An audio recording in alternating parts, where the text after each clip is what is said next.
Hello friends, ഇന്ന് ഞാൻ നിങ്ങൾക്ക് കാണിച്ചു തരാൻ പോകുന്നത് നല്ല ഒരു പൊറോട്ട ബിരിയാണിയാണ്. അപ്പോൾ ഒരു മൺചട്ടിയിൽ കറിയും ചിക്കൻ ഫ്രൈയും പൊറോട്ടയൊക്കെ ലെയറായിട്ടിട്ട് നമുക്ക് ചെറിയ തീയിൽ വാഴയിലയിൽ അത് അടച്ച് വെച്ച് പൊതിഞ്ഞ് എടുത്ത് വെച്ചിട്ട് നമുക്ക് ചെറിയ തീയിൽ ആവിയിൽ വേവിച്ചെടുക്കുന്ന നല്ല പൊറോട്ട ദം ബിരിയാണി ഇപ്പോൾ നിങ്ങളൊന്ന് കണ്ടു നോക്കുക.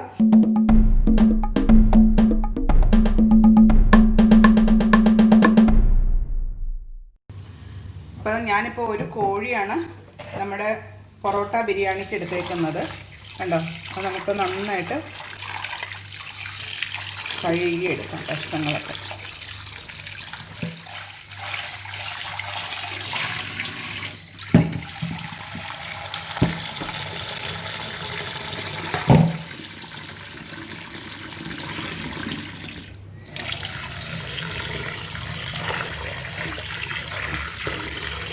അപ്പോൾ ഒരു കോഴിയെ ഞാൻ രണ്ട് ആയിട്ട് ഡിവൈഡ് ചെയ്തിട്ടുണ്ട്. അതായത് ഇത് നമുക്ക് ബിരിയാണിക്കുള്ള കറി ഉണ്ടാക്കാനായിട്ട്, ഇത് നമുക്ക് ഫ്രൈ ചെയ്യാനായിട്ട്, ചെറിയ പീസായതുള്ളത് ഫ്രൈ ചെയ്യാനായിട്ടും. അങ്ങനെ നമുക്ക് ഒരു 2 കിലോയുടെ അടുത്തുള്ള ഒരു കോഴിയാണ്.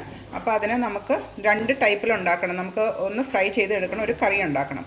അപ്പോൾ കറിക്കുള്ളത് ഞാൻ കുറച്ച് വലിയ കഷ്ണങ്ങൾ മാറ്റി വെച്ചു, ചെറിയ കഷ്ണങ്ങൾ ഫ്രൈ ചെയ്യാനും എടുത്തു വെച്ചു.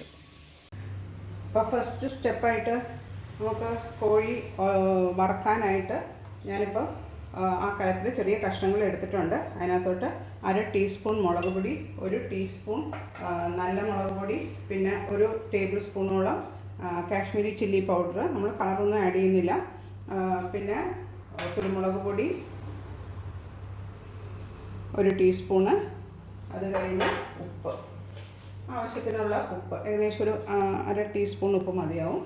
എന്നിട്ട് നമുക്കതിനെ കൈകൊണ്ട് നന്നായിട്ട് യോജിപ്പിക്കുക. ഇതിങ്ങനെ യോജിപ്പിച്ച് ഒരു അരമണിക്കൂർ ഇങ്ങനെ വെക്കണം. ഈ മസാലയൊക്കെ പരണ്ട് ഇരിക്കട്ടെ. അപ്പോൾ ഇനി കോഴിക്കറിക്കുള്ള സാധനങ്ങൾ എന്തൊക്കെയാണെന്ന് അറിയണ്ടേ? അപ്പം ഞാൻ ഒരു 10-20 ചെറിയ ഉള്ളി നന്നാക്കി എടുത്തിട്ടുണ്ട്, ഒരു വലിയ കഷ്ണം ഇഞ്ചി, ഒരു 10 അല്ലി വെളുത്തുള്ളി, ഇതെല്ലാം കൂടെ നമുക്ക് ചതച്ചെടുക്കണം. പിന്നെ ഒരു തക്കാളി വേണം. പിന്നെ നമ്മുടെ സ്പൈസസ്, അതായത് വഴനയില, ബേ ലീവ്സ്, കറുവപ്പട്ട, തക്കോലം, ജാതിപത്രി, ഏലക്ക, ജാതിക്ക, ഗ്രാമ്പൂ, പെരുംജീരകം, കുരുമുളക്, ഇത്രയാണ് നമ്മൾ സ്പൈസസ് യൂസ് ചെയ്യുന്നത്.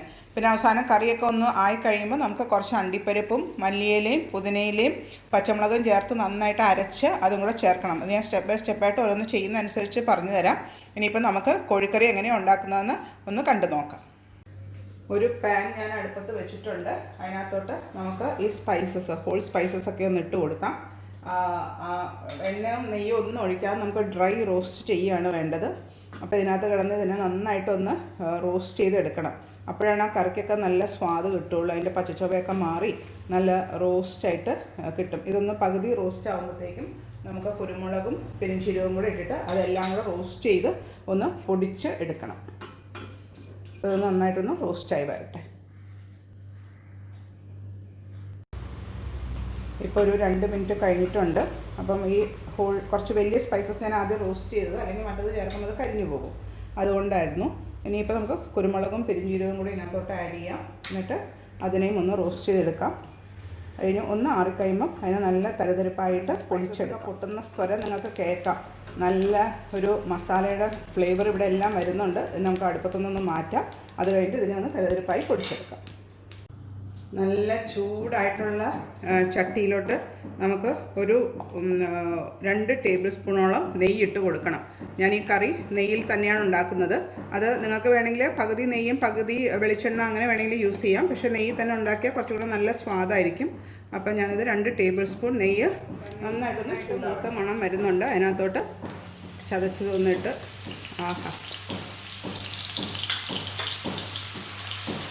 നെയ്യിൽ കിടന്ന് ഇവനൊന്ന് നന്നായിട്ട് വരണ്ട് വരും. അതിൻ്റെ കൂടെ നമുക്ക് 2-3 സാധനങ്ങളും കൂടെ ആഡ് ചെയ്യാം. അതായത് നല്ല ഫ്രഷ് കറിവേപ്പില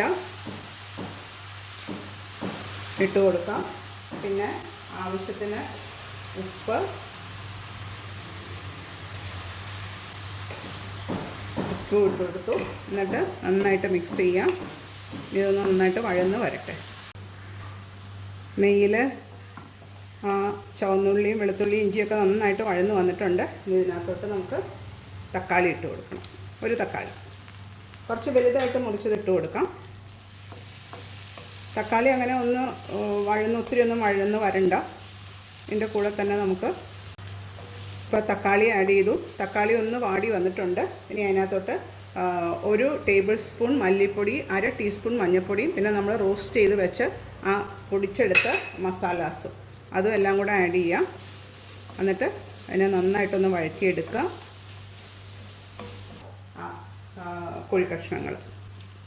കോഴിക്കഷ്ണങ്ങളൊന്ന് ഇട്ട് കൊടുക്കാം.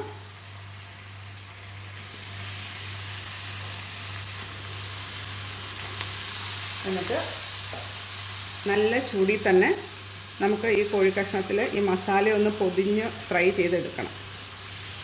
ഇപ്പോൾ ഒന്നും വെള്ളം ഒട്ടും ഒഴിക്കരുത്.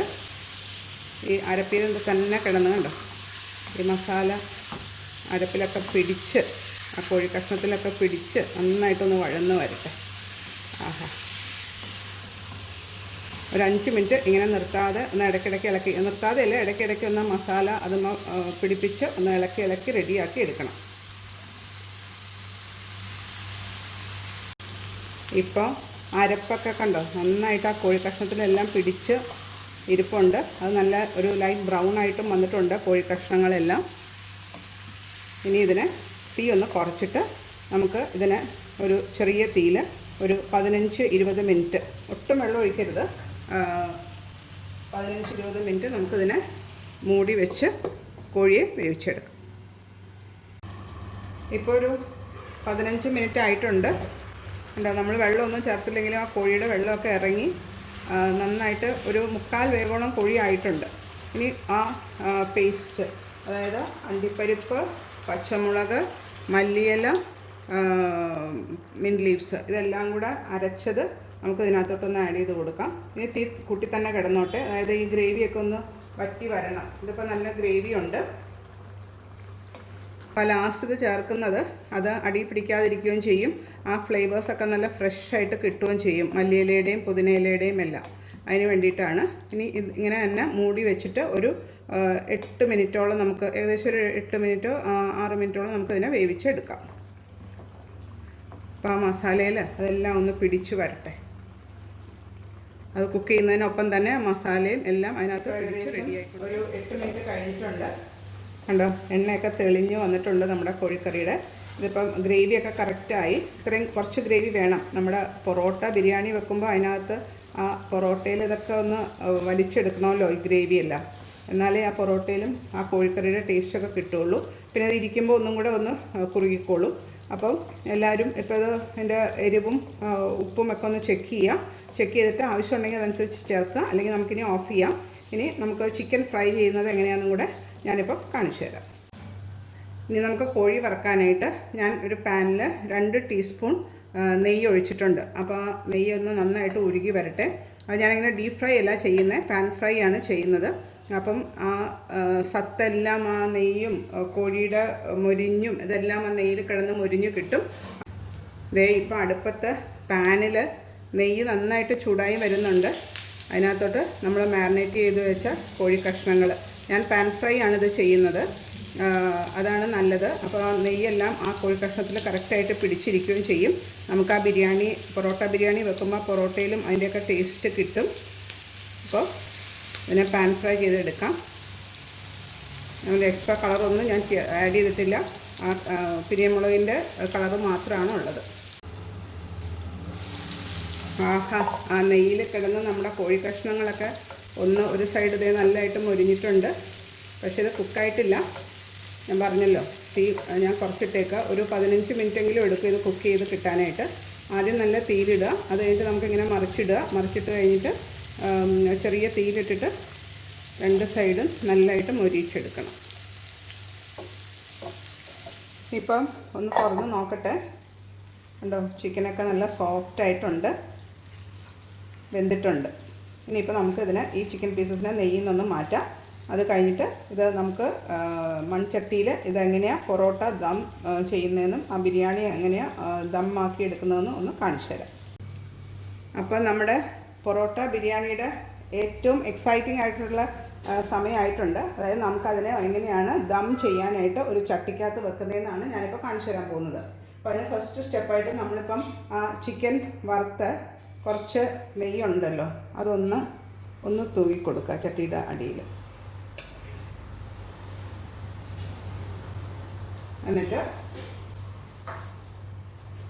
നമുക്ക് ആ കറി, ആദ്യം നമ്മൾ ഉണ്ടാക്കിയ കറി അങ്ങനെ നിരത്തി അങ്ങ് ഇട്ട് കൊടുക്കുക. പഠിച്ചെല്ലാം ഇടുക. കുറച്ച് സവാള നമ്മൾ വറുത്ത് വെക്കുന്ന, അത് ഞാനിപ്പോൾ അതിനകത്ത് അത് വീഡിയോ ആയിട്ട് കാണിച്ചില്ലെന്നേ ഉള്ളൂ. നമ്മൾ സാധാരണ ഉള്ളി ഫ്രൈ ചെയ്യുന്ന പോലെ ഒന്ന് ഫ്രൈ ചെയ്ത്, സാധാരണ സവാള ഓയിലിൽ ഫ്രൈ ചെയ്ത് എടുത്തത് ഒന്നിട്ട് കൊടുക്കാം. പിന്നെ 2 തണ്ട് കറിവേപ്പില ഇട്ട് കൊടുക്കാം. ഇനി വേണം നമ്മുടെ പൊറോട്ടയെ ഞാനിപ്പോൾ ചെയ്യാൻ പോകുന്ന ആ കറി ഉണ്ടാക്കിയ പാത്രം ഉണ്ടല്ലോ, അതിനകത്ത് ഒന്ന് മുക്കിയിട്ട് ആ പൊറോട്ടയെ അങ്ങനെ ഒന്ന് അടുക്കി വെച്ച് കൊടുക്കണം. ഇപ്പോൾ 3 പൊറോട്ടയാണ് ഞാൻ ആദ്യത്തെ സെക്ഷനിൽ ഇടാൻ പോകുന്നത്. ടോട്ടലി 5 പൊറോട്ട നമ്മളിതിനെ ടോട്ടലായിട്ട് എടുക്കുന്നുണ്ട്. ഇപ്പോൾ 3 പൊറോട്ട ഞാൻ വെച്ചു. ഇനി ഒരു ഇൻഗ്രീഡിയൻറ്റും കൂടെ വെക്കാനുണ്ട്. ഒരു പുഴുങ്ങിയ മുട്ട ഇതിൻ്റെ ഇടയിലോട്ടൊന്ന് വെച്ച് കൊടുക്കണം. പ്രസ് ചെയ്തങ്ങ് വെക്കാം. ഇനി ഇതിൻ്റെ മുകളിൽ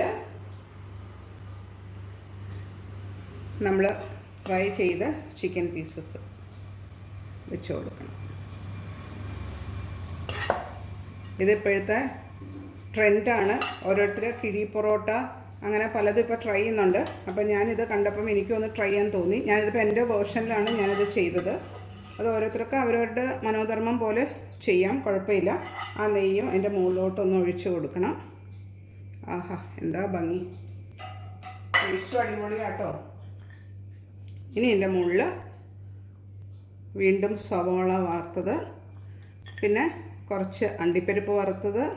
ഇത് നല്ല റിച്ചാണ്. അപ്പം കുറേശ്ശെ കഴിച്ചാൽ മതി എല്ലാവരും. ഒത്തിരി ഹെൽത്ത് കോഷ്യസ് ഉള്ളവരൊക്കെ ഓരോ സ്പൂൺ ഓരോ കഷ്ണം കഴിച്ചാൽ മതി. പക്ഷേ ഇതിൻ്റെ കുഴപ്പം എന്താണെന്ന് വെച്ചാൽ നമ്മളിത് കഴിച്ച് കഴിയുമ്പം പിന്നെ കഴിക്കാൻ തോന്നും. അതാണ് ഈ ഡിഷിൻ്റെ ഒരു പ്രത്യേകത.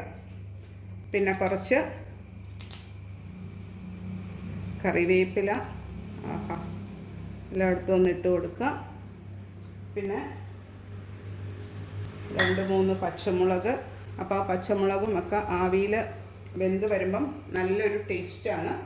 പിന്നെ ഏറ്റവും മുകളിലായിട്ട് നമുക്ക് 2 പൊറോട്ടയും കൂടെ പ്രസ് ചെയ്ത് വെച്ച് കൊടുക്കാം. കണ്ടോ? ഇപ്പോൾ നമ്മുടെ പൊറോട്ട ബിരിയാണിയുടെ ഓൾമോസ്റ്റ് എല്ലാം റെഡി ആയിട്ടുണ്ട്. ഇനി ഞാനിതൊരു വാഴയില വെച്ച് നമുക്കതിനെ ഒന്ന് കവർ ചെയ്ത് എടുക്കണം. ഇപ്പം ഞാനത് ഒരു വാട്ടിയ വാഴയില വെച്ചിട്ട് നമുക്ക് ആ ചട്ടിയെ ഒന്ന് നന്നായിട്ട് കെട്ടണം. ടൈറ്റായിട്ട് കെട്ടണേ. അതായത് ഒട്ടും നമ്മളത് ദം ചെയ്യുമ്പം ഒട്ടും ആവി പുറത്ത് പോകരുത്. അതുകൊണ്ട് നല്ല ടൈറ്റായിട്ട് നമുക്കിതിനെ കെട്ടിയെടുക്കണം. അത് കഴിഞ്ഞിട്ട് ഇതിനെ നമുക്ക് ചെറിയ തീയിൽ ഒരു 15 മിനിറ്റ് ദം ചെയ്ത് എടുക്കണം. അത് കഴിയുമ്പോൾ അത് ദം പൊട്ടിച്ച് എങ്ങനെ ഇരിക്കുന്നതെന്നുള്ളത് ഞാൻ കാണിച്ചു തരാം. എല്ലാവരും റെഡിയാണല്ലോ അല്ലേ അത് കാണാനായിട്ട്? എല്ലാവരും റെഡിയാണല്ലോ? ആ പൊറോട്ട ബിരിയാണിയുടെ ഇതൊന്ന് ഞാൻ തുറക്കുവാണേ. ആഹാ, നല്ലതേ ആവി വരുന്നുണ്ട്. കണ്ടോ? ആവി വന്ന് നല്ല റെഡി ആയിട്ടുണ്ട്. ഒന്ന് തുറന്ന് നോക്കട്ടെ. കണ്ടോ? ആ പച്ചമുളകും ചിക്കനും അതിൻ്റെ ഇടയിൽ കൂടെ നമ്മുടെ മുട്ടയും എല്ലാം ഇവിടെ ഇരിപ്പുണ്ട്. മുട്ട ആ സൈഡിലാണ്, ഇവിടെ ഉണ്ട് മുട്ട. എല്ലാം റെഡി ആയിട്ടുണ്ട്. ഇനിയിപ്പോൾ നമുക്കത് സെർവ് ചെയ്ത് മാത്രം കഴിച്ചാൽ മാത്രം മതി. അപ്പോൾ എല്ലാവർക്കും ഇഷ്ടമായെന്ന് വിചാരിക്കുന്നു. ഇതിപ്പോൾ ഇപ്പോഴത്തെ ഒരു ട്രെൻഡാണ്. അപ്പോൾ ഞാൻ എൻ്റെ ഒരു വേർഷനിൽ ഇത് കാണിച്ചെന്നേ ഉള്ളൂ. പലരും ഇതിപ്പോൾ ട്രൈ ചെയ്യുന്നുണ്ട്. അപ്പോൾ ഇത് Liza's flavours version of parotta biryani. അപ്പോൾ ഷുവറായിട്ട് എല്ലാവരും ട്രൈ ചെയ്ത് നോക്കുക. നല്ലതേ പൊറോട്ടയൊക്കെ നല്ല പഞ്ഞി പോലെ സോഫ്റ്റും ആയിട്ടുണ്ട്. ഇഷ്ടമാവുകയാണെങ്കിൽ എല്ലാവരും ലിസാസ് ഫ്ലേവേഴ്സ് ഒന്ന് സബ്സ്ക്രൈബ് ചെയ്യുക. ആ നോട്ടിഫിക്കേഷൻ ബെല്ല് ഒന്ന് പ്രസ് ചെയ്താൽ ഞാൻ ഓരോരോ റെസിപ്പീസ് ഇടുമ്പോൾ നിങ്ങൾക്കും അത് കിട്ടിക്കൊണ്ടിരിക്കും.